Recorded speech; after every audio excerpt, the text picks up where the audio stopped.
Bonjour, Aurélien Etas, je suis chez U depuis maintenant 10 ans. Je suis un ancien responsable maintenance d'un de nos sites et aujourd'hui j'ai en charge la maintenance de l'ensemble de nos sites logistiques sur tout ce qui va concerner les process. Voilà, donc les moyens mécanisés, les AGV et le matériel de manutention.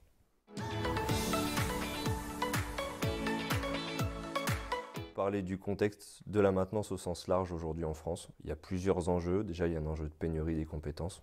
Aujourd'hui, ce qu'on constate, c'est qu'il manque à peu près 50 000 postes pour pourvoir 100% des postes disponibles sur le marché français. Donc c'est juste colossal. À date, il y a à peu près 15 000 annonces ouvertes. Et quand on regarde le nombre de personnes qu'on forme tous les ans, globalement, on forme 7500 futurs techniciens aujourd'hui, donc 7500 personnes qui sortent des écoles.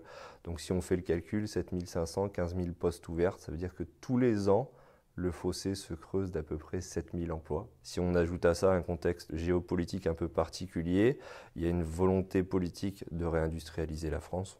Donc ça va amener des investissements qui vont sans doute être assez importants, avec donc des besoins en qualification supplémentaires pour de futurs techniciens de maintenance sur des technologies qu'on maîtrise sans doute pas aujourd'hui. Voilà, donc ça c'est un contexte extrêmement favorable, je dirais, pour nos techniciens parce que ça va donner des perspectives assez hallucinantes dans les années à venir et ça c'est super pour notre métier, mais pour autant il faut qu'on s'y prépare.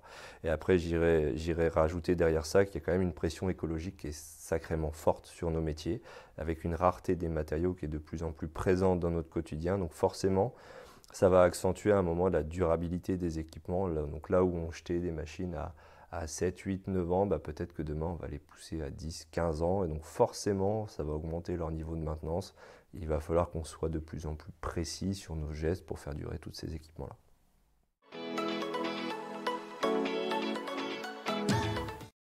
Et là maintenant, chez Ulog, déjà, c'est des hommes. On est à peu près 120. Pour situer sur ces 120-là, il y a à peu près 90 techniciens de maintenance, une vingtaine de responsables maintenance répartis chacun sur leur site.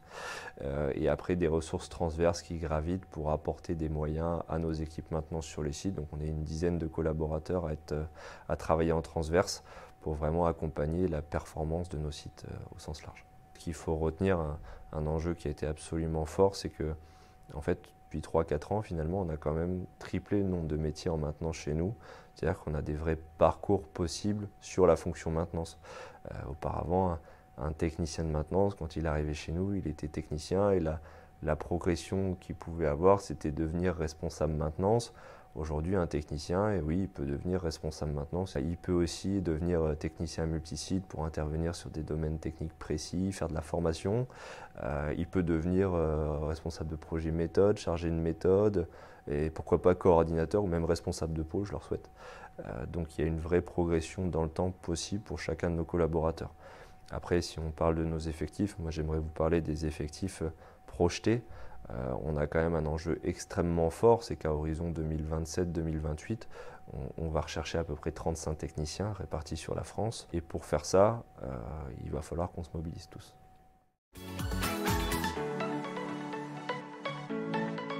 Pour une entreprise comme U-Logistique, en tout cas quand on regarde la stratégie qu'on s'est définie aujourd'hui, nous ce qu'on souhaite c'est accentuer notre niveau d'autonomie.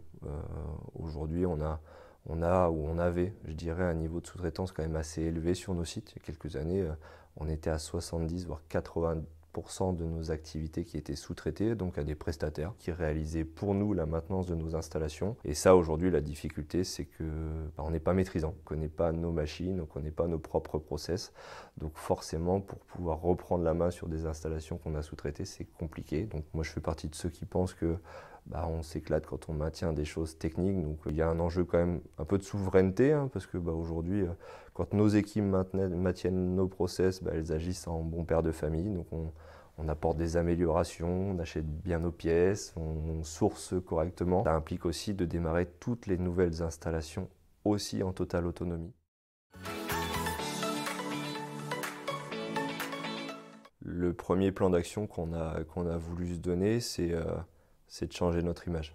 En fait, la difficulté qu'on avait et qu'on a parfois encore un peu sur certains de nos entrepôts, c'est que les collaborateurs en entrepôt ne savent pas ce que font la maintenance. C'est-à-dire qu'il y a ce qu'on voit, ce qu'on perçoit de l'activité, le technicien qui passe sur son chariot, qui dépanne une machine, qui repart, mais finalement ce qui se passe dans nos ateliers, ce qui se passe dans les locaux techniques qui sont invisibles pour la plupart des personnes qui travaillent sur les entrepôts, personne ne le voyait. Donc l'enjeu numéro un pour nous rendre attractifs déjà avant de parler de l'externe, pour nous rendre attractifs en interne, c'est qu'on a ouvert nos portes pour faire des immersions en maintenance. L'objectif de ces moments-là, c'est pour nous de donner envie à des gens de nous rejoindre. Alors quand on dit ça, on a un principe et on l'a toujours eu, en tout cas ça fait très longtemps que c'est ancré chez nous.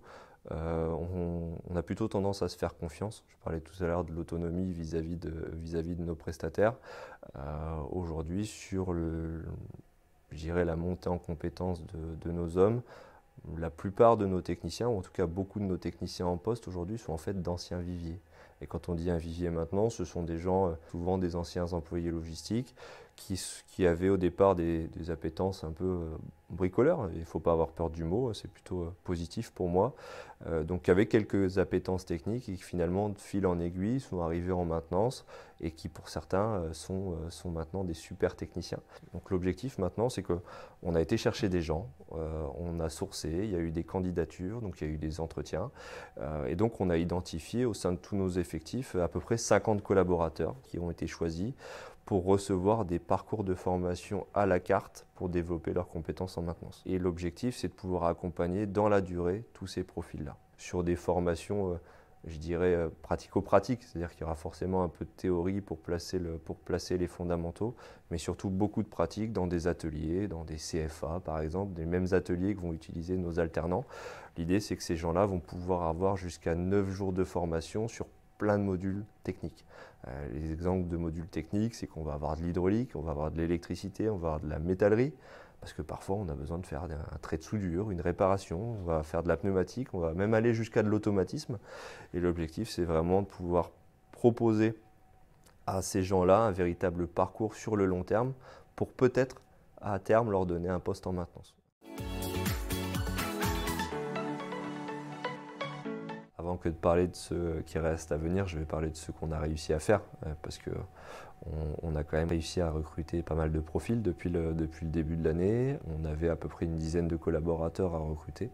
Aujourd'hui, je pense qu'il doit nous rester 5 ou 6 techniciens à recruter pour cette année 2024. Pour améliorer encore notre capacité à recruter à l'externe, je pense qu'on a des piliers qui sont absolument essentiels. Il y en a un premier, c'est l'attractivité. Aujourd'hui, passer devant un entrepôt logistique quel qu'il soit, on parle de U, mais on pourrait parler de n'importe qui, personne ne sait ce qu'on fait dedans. Quand on va dans les écoles, quand on présente à nos jeunes ce qu'on fait, qui on est, les gènes d'une entreprise comme U, on voit quand même que rapidement on fait mouche. Pourquoi pas continuer à ouvrir nos portes de manière de plus en plus récurrente pour des jeunes, comme je disais, mais aussi peut-être parfois pour d'autres entreprises, parce que le recrutement, c'est avant tout du réseau. On recrute, on peut mettre des annonces, on peut faire les plus belles annonces qu'il soit. À un moment, les techniciens, il faut aller les chercher. Et quand on va les chercher, c'est le réseau, mais c'est aussi parfois l'alternance. Chez nous, l'objectif et j'ai presque même envie de parler d'obligation, c'est d'avoir un alternant par site. L'objectif, c'est de les accompagner, de bien les accompagner. Donc pour faire ça, on a défini des parcours, on accompagne nos responsables maintenance pour faire appliquer ces parcours-là. Et l'objectif, c'est d'essayer de garder le maximum d'alternants pour pouvoir 100% des besoins qu'on aura demain.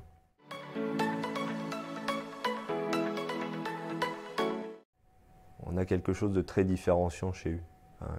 Ce que je vous dis là en maintenance, le fait d'aller chercher de l'autonomie, de miser sur les hommes, de mettre autant de moyens pour former les hommes, de mettre aussi autant de moyens pour changer notre image. On a une ambition pour les années à venir qui est extrêmement forte. Voilà, on a probablement l'outil logistique dans le marché de la distribution qui est le plus à la pointe. Et ça, j'ai pas honte de le dire. Aujourd'hui, moi-même, si j'avais à revenir technicien de maintenance, c'est chez Ulog que j'irais travailler.